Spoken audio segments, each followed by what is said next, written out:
목소리가 쉬면 단순히 피로 탓으로 여기는 분들이 많습니다.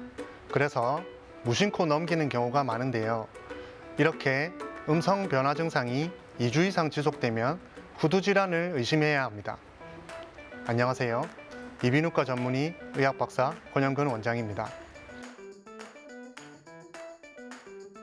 후두는 목 앞쪽에 튀어나온 구조물인 갑상연골 안에 위치한 구조물로 기도를 보호하고 호흡과 발성을 담당하는 중요한 기능을 하는 기관입니다.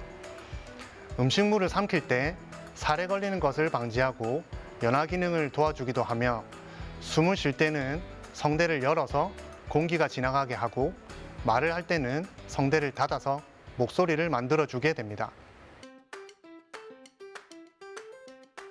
음성장애를 일으키는 후두 질환에는 성대 결절, 성대 폴립, 레인케 부종, 성대 내 낭종, 접촉성 궤양과 유과종 등이 있습니다.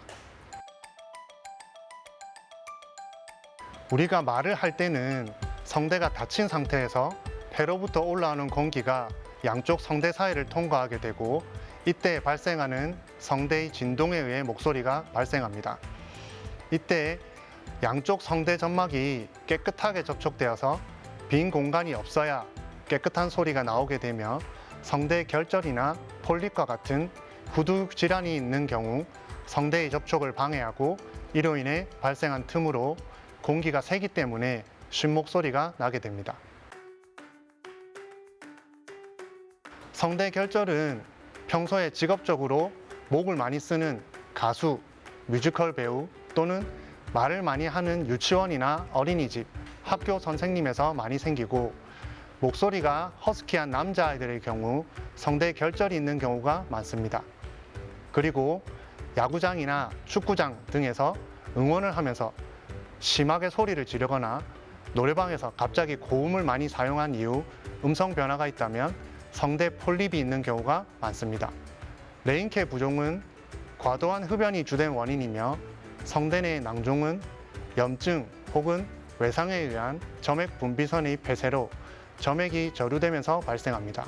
그리고 지나치게 낮은 목소리를 과도하게 내거나 만성적인 기침이나 습관적인 헛기침, 인후두 역류질환이 있는 경우 접촉성 궤양과 유과종이 발생할 수 있습니다.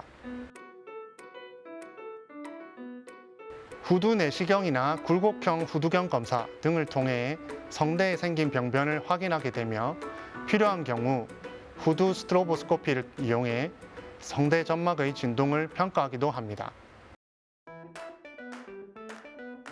성대 결절은 말을 너무 많이 하거나 목을 많이 써서 생기기 때문에 최대한 말을 하지 않는 음성 휴식이 주된 치료이며 음성 휴식만으로도 80% 이상 증상을 호전시킬 수 있습니다.